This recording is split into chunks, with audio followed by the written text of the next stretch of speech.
ሰላም ጤና ይስጥልን ቤተሰቦቻችን እንደምን ቆያችሁ? ይህ የጎስፕል ሚዲያ የዩቲዩብ ቻናል ነው። በቻናላችን አዳዲስና ወቅታዊ ትኩስ መንፈሳዊ ዜናዎችን እንዲሁም ትንቢታዊ መልእክቶችን፣ ሀገራዊ ጉዳዮችን የምታደምጡበት ይሆናል። ሰይጣን በሙላት የሚገለጥባቸው ሰባቱ አህጉሮች ናቸው። ሰባቱ ቀንዶች ደግሞ ሰይጣን በሙላት የሚሰራባቸው 10 መንግስታት ናቸው። ሰባቱ ራሶች ሰይጣን በሙላት የሚገለጥባቸው ሰባቱ አህጉሮች ናቸው። 10 ቀንዶች ደግሞ ሰይጣን በሙላት የሚሰራባቸው 10 መንግስታት ናቸው። ከስጋዊ ገዢዎችና መንግስታት ጀርባ የሰይጣን እጅ እንዳለ፣ የሰይጣን ስራ እንዳለ፣ የዚህ ዓለም ገዢ ተብሎ ሰይጣን እንደተጠቀሰ መጽሐፍ ቅዱሳችን ላይ ትመለከታላችሁ። ስለዚህ ሰባት ራሶች ሲል በሰባቱ አህጉሮች ላይ ሰይጣን በሙላት እንደሚገለጥ ያሳያል።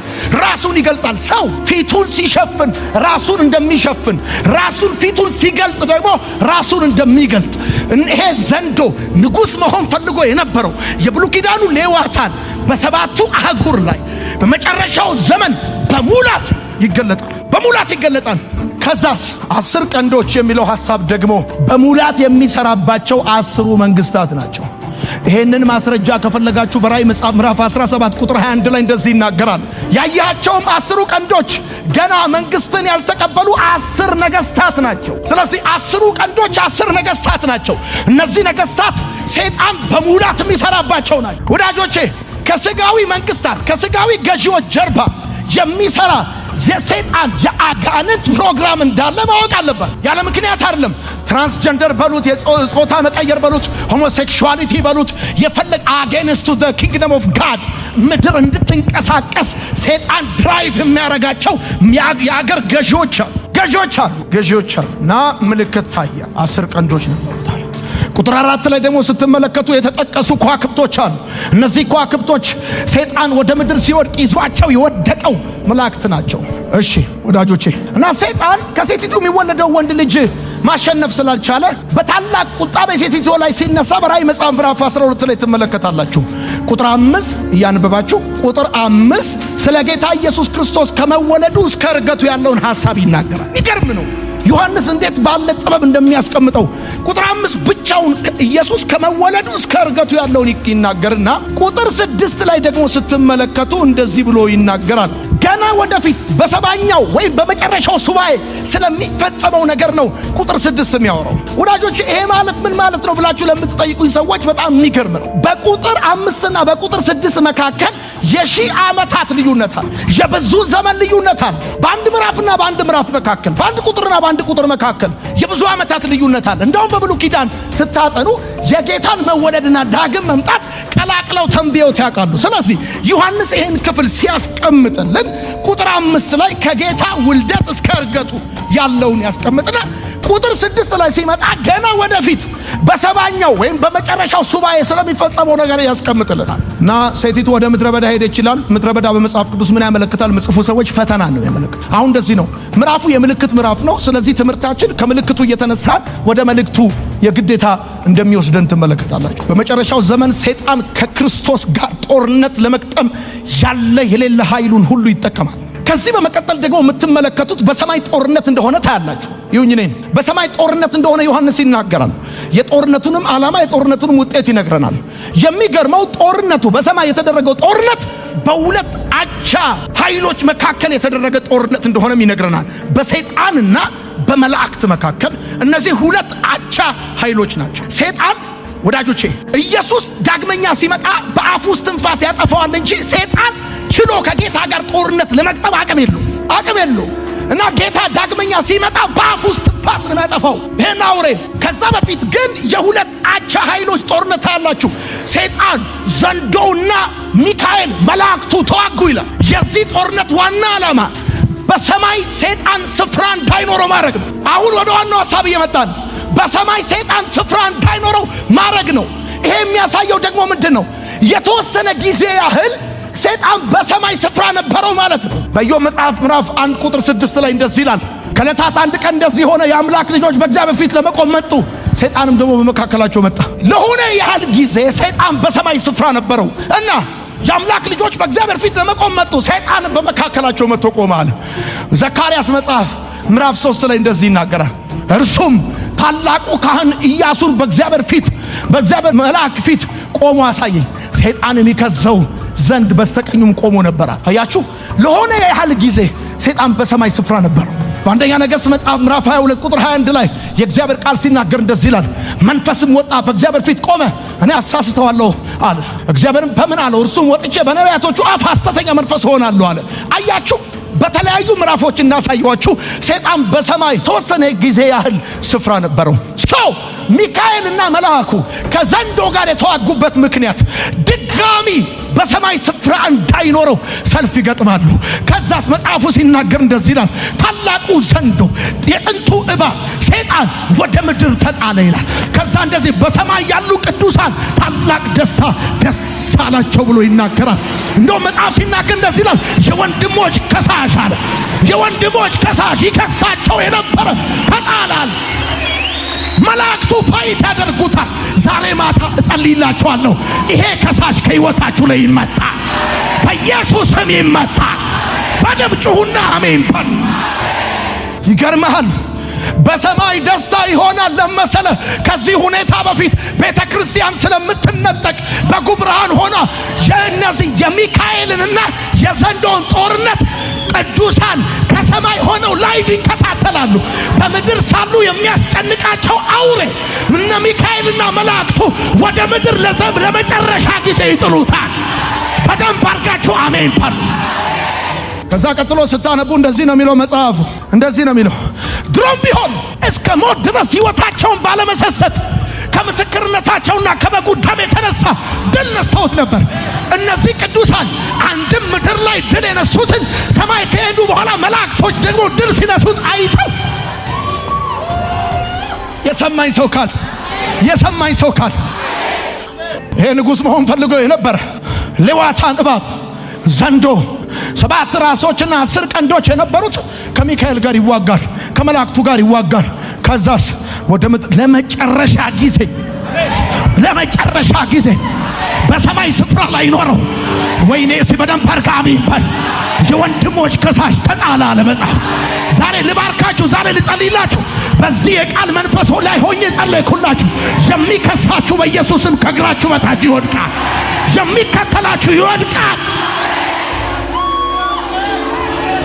ከቁጥር 13 እስከ 17 ድረስ ደግሞ ይገርማችኋል። ይሁን እኔን ሰይጣን የተወለደውን ወንድ ልጅ ማሸነፍ ሲያቅተው ባለ በሌለ ኃይሉ በሴቲቱና በቀሩት ልጆቿ ላይ ጦርነት ያውጃል፣ ይቆጣል። ከዛስ ከአፉ ውሃ ይተፋል። ጌታ ኢየሱስ በማቴዎስ ወንጌል መጽሐፍ ላይ እንደዚህ ያለ ለአይሁዳውያን ደስታችሁ በክረምት እንዳይሆን ጸልዩ አላቸው። የሰማኝ ሰው ካል ደስታችሁ በክረምት እንዳይሆን ጸልዩ አላቸው። ምን ማለት ነው? ያ በመጨረሻው ዘመን ሰይጣን አውሬው የመጨረሻ ወደ ምድር ከተጣለ በኋላ ባለ በሌላ ኃይሉ እንደዚህ ነው የሚያደርገው። እንግዲህ በነቢዩ ዳንኤል የተባለውን የጥፋት ርኩሰት በተቀደሰው ስፍራ ስታዩ አንባቢው አስተውል። በዚያን ጊዜ በይሁዳ ያሉት ወደ ተራሮች ይሽሹ፣ በሰገነትም ያለ በቤቱ ያለውን ሊወስድ አይውረድ፣ በእርሻም ያለ ልብሱን ይወስድ ዘንድ ወደ ኋላ ይመለስ። በዚያችም ወራት ለርጉዞችና ለሚያጠቡ ወየውላቸው። ነገር ግን ሽሽታችሁ በክረምት ወይም በሰንበት እንዳይሆን ጸልዩ አላቸው። ምን ማለት ነው?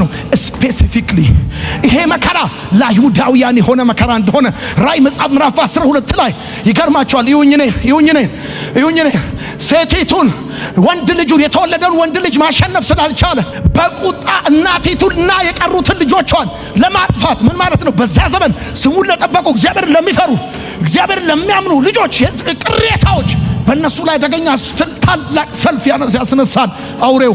እና እንደዚህ አለ፣ ሴቲቱ የንስር ክንፍ ተሰጣት ወደ ምድረ በዳ እንድትሸሻል።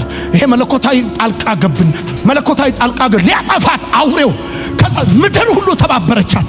እኔ ባካችሁ ዛሬ ልባረካችሁ ፈልጋለሁ። ምድር ሁሉ ተባበረቻት።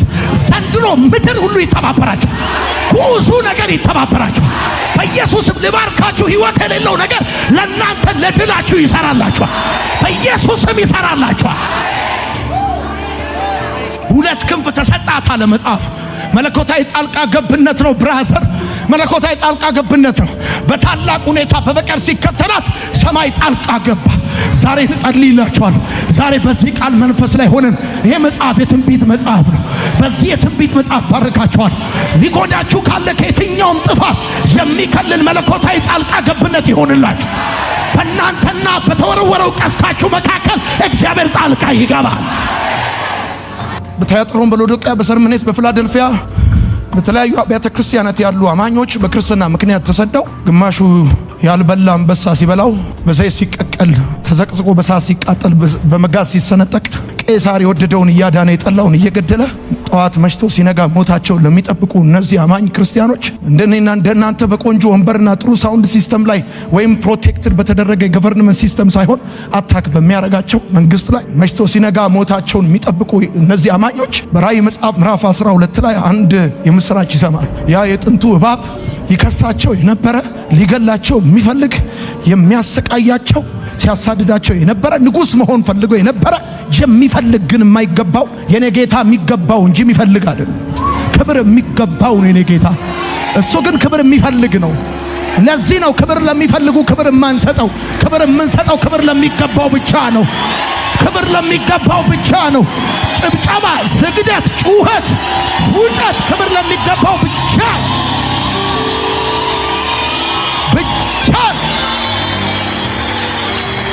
ለሚገባው ብቻ ነው ክብር። ወዳጆች ከማናቸውም ጋር በዘር በሃይማኖት አንገናኝ፣ ጠብም ጥላቻም የለንም ወዳጆቼ። መንበርከክ ያቃተን ጠልተናቸው አይደለም፣ መስገድ ያቃተን ጠልተናቸው አይደለም። ክብር የሚገባው አንድ ብቻ ስለሆነ ለእኛ ደግሞ የምናካፍለው ትርፍ ክብር የለንም። ክብሩን ሁሉ ጠቅልለን ለአምላካችን ሰጥተናል። ክብር በሰማይ ክብር በምድር ከምድር በታች በፍጥረታት ሁሉ መካከል ለታረደው በግ ለኢየሱስ ይሁንለት። ማዕተቡን ለፈታ ሞትን ድል ላደረገ ሲኦልን ለረታ ለሱ ክብር ይሁንለት።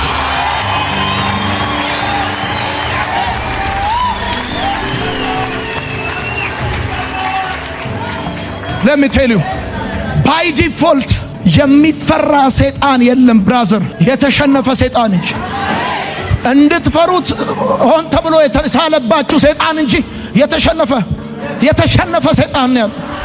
ለምንድን ነው ይሄን የምነግራችሁ? ላበረታታችሁ አይደለም፣ ሀቅ ስለሆነ ነው። እና እነዚህ ሰዎች ሰይጣን በመጨረሻ እንዴት ድል እንደሚነሳ በሰማይ ስፍራ እንዳይኖረው አድርገው ሚካኤልና መልአኩ ተዋግተው ወደ ምድር ይጥሉታል። ለሚቴሉ ልክ ወደ ምድር ሲጥሉት በሰማይ ይላል ታላቅ ደስታ ሆነ ይላል። በምድር ደግሞ ዋይ ለመሰለ ወንድ ልጅ የተወለደው ወንድ ልጅ ማሸነፍ አቅቶት ወደ ምድር ሲጣል በታላቅ ቁጣ በምድር ላይ ያሉትን መከራ ሊያመጣባቸው ሰልፍና ጦርነት ሊያስነሳባቸው ነው የመጣው። ይገርማል። ከዛ በፊት ግን እግዚአብሔር የሱ የሆኑትን ሰብስቦ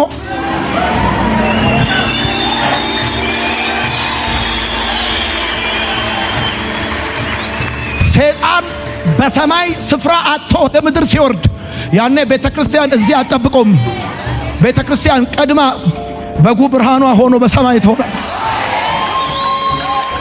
ትሆናል። የዛን ጊዜ ሰማይ እንደዚህ ታላቅ ደስታ። ከዛ እንደውም እንደዚህ ነው እናንብበው ፕሊዝ እሱን እናንብበው። ቁጭ በሉ አንዴ፣ እሱን እናንብበው አንዴ። ቁጥር 10 በኋላ ቁጥር 10 እንደዚህ ይላል። ታላቅ ድምፅ በሰማይ ሰማሁ እንዲህ ሲል አሁን የአምላካችንን ማዳንና ኃይል መንግስትም የክርስቶስ ስልጣን ሆነ። መቼ? አሁን መቼ? ይሄ አውሬ ይሄ ሰይጣን በሰማይ ስፍራ አጥቶ ወደ ምድር ከተወረወረ በኋላ ምን ሆነ? የክርስቶስም ስልጣን ሆነ። ቀንና ሌሊትም በአምላካችን ፊት የሚከሳቸው የወንድሞቻችን ከሳሽ ተጥሏልና ከዛስ እነርሱም ከበጉ ደም የተነሳ ከምስክርነታቸውም ቃል የተነሳ ድል ነሱት። ነፍሳቸውን እስከ ሞት ድረስ አልወደዱም። ነፍሳቸውን እስከ ሞት ድረስ፣ እስከ መሰደብ አይደለም፣ እስከ መራብ አይደለም፣ እስከ መጠማት አይደለም፣ ስለ ኢየሱስ እስከ ሞት ድረስ ነፍሳቸውን አልወደዱም፣ አልሳሱም ለራሳቸው። ስለዚህ አለ ሰማይና በውስጡ የምታድሩ ሆይ፣ ሰማይና በውስጡ የምታድሩ ሆይ ደስ ይበላችሁ። ሰማይና በውስጡ የምታድሩ ሆይ ማለት ቤተ ክርስቲያን ደስ ይበልሽ፣ አማኞች ደስ ይበላችሁ፣ ነፍሳችሁን ስለ ኢየሱስ ያልወደዳችሁ ደስ ይበላችሁ። ስለዚህ ሰማይና በውስጡ የምታድሩ ሆይ ደስ ይበላችሁ። ለምድርና ለባህር ወየውላቸው። አጠገባችሁ ንኩትና እኛ ያኔ ምድር የለንም ሰማይ ነን በሉት፣ ንገሩት። አላማችሁ ምድር ለመቅረት ከሆነ አም ሶሪ፣ እኛ ግን በዛ ጊዜ በምድር የለንም በሰማይ ነን። ደስ ይበላችሁ፣ ደስ ይበላችሁ። ከዛስ ደስ ለምድርና ለባህር ወየውላቸው። ዲያብሎስ ጥቂት ዘመን እንዳለው አውቆ በታላቅ ቁጣ ወደና ተወርዷልና ዘንዶም ወደ ምድር እንደተጣለ ባየ ጊዜ ወንድ ልጅ የወለደችውን ሴት አሳደዳት። ከባቡ ፊት ርቃ አንድ ዘመን ዘመናትም የዘመን ኩሬታም ወደምትመገበት ወደ ስፍራ ወደ በረሃ እንድትበር ለሴቲቱ ሁለት የታላቁ ንስር ክንፎች ተሰጣት። መለኮታዊ ጣልቃ ገብነት ተደረገላት። እባቡን ሴቲቱ በወንዝ እንድትወሰድ ሊያደርግ ወንዝ የሚያል ውሃ ከአፉ በስተኋላዋ ፈሰሰ። ደስታችሁ በክረምት እንዳይሆን ጸልዩ። ማቴዎስ ወንጌል። ምድሪቱም ሴቲቱን ረዳቻት። ምድሪቱም ሴቲቱን ረዳቻት። እኔ አይ ብሊቭ ልጄ ሌዊን ስባርከው እንደዚህ እለዋለሁ፣ ይቺ ምድር ኃይሏን ትስጥለዋል። በጌታ በኢየሱስ ስም እስከ ዛሬ ይቺ ምድር የተቃወመቻችሁ ከዚህ ቀን ጀምሮ ባርካችኋለሁ። ከዚህ ሰዓት ጀምሮ ምድር ትረዳችኋለች። ሕይወት የሌለው ነገር ይረዳችኋል። ሕይወት ያለው ነገር አይደለም፣ ሕይወት የሌለው ነገር ይረዳችኋል። ረዳቻት። ምድሪቱም አፏን ከፍታ ዘንዶ ከአፉ ያፈሰሰውን ወንዝ ዋጠችው። ከዛስ ዘንዶም በሴቲቱ ላይ ተቆጣ። የእግዚአብሔርን ትእዛዝ የሚጠብቁትን የኢየሱስ ምስክር ያላቸውን ከዘሯ የቀሩትን ሊዋጋ ሄደ። በባህር ማሻዋ ላይ ቆመ። አሁን አዲስ ትርጉም የሚለው እንደዚህ ነው። ከሴቲቱ የተወለዱትን የቀሩትን ልጆች ሊዋጋቸው ሄደ ይላል። የአገር ልጆች ቅዱሳን ነፍሳችሁን እስከ ሞት ድረስ ያልወደዳችሁ፣ አንዳንዱ እስከ ድር ድረስ እስከ መቀበሪያ እስከሆነ ድረስ ኢየሱስን በማለቱ ምክንያት የሰፈር ሰው ይጠላኛል ብሎ ከድር ባራለሁ ብሎ መቀበሪያ ያጣለሁ ብሎ ወይም ደግሞ የሆነ ነገር ይቀርብኛል ብሎ እነዚህ እኮ ታውቃለህ ከምስክርነታቸውና ከበጉ ደም የተነሳ ድል ነሱት የሚለው ነፍሳቸውን እስከ ሞት ድረስ ያልወደዱ እናንተ በሰማይ ያላችሁ በሰማይና በሰማይ ያላችሁ ነዋሪዎች ደስ ይበላችሁ። አሜን ነው። እንዲህ ባለ ሁኔታ ሰይጣን በሰማይ ስፍራ እንዳይኖረው ተደርጎ ይመታል። አሁን ራእይ መጽሐፍን ስታነቡ የምትጨነቁት ለምንድን ነው? ዛሬ መጥቶ የሚጠመጠምባቸው የፋርማሲ ባብ ይመስላችኋል? እንደሱ የሚባል ነገር የለም ብራዘር። መጽሐፍ ሲናገር እንደዚህ ይላል፣ የእግዚአብሔር ማተብ በግንባራቸው ላይ ያላቸው ይላል። እናንተ የክርስቶስ ደም በግንባራችሁ ላይ የታተመ ጥፋትና ሞት ያገኛችሁ ዘንድ ከቶ አይችልም። ያኔ ይኸውላችሁ እንኳን ክርስቲያን ሆንኩኝ ብላችሁ ትዘምራላችሁ። እንኳን በጌታ ሆንኩኝ ብላችሁ ራእይ መጽሐፍ ላይ አንኳኳለሁ፣ ማንም ቢከፍትልኝ ይገባለሁ፣ ከሱ ጋር ራት በላለሁ።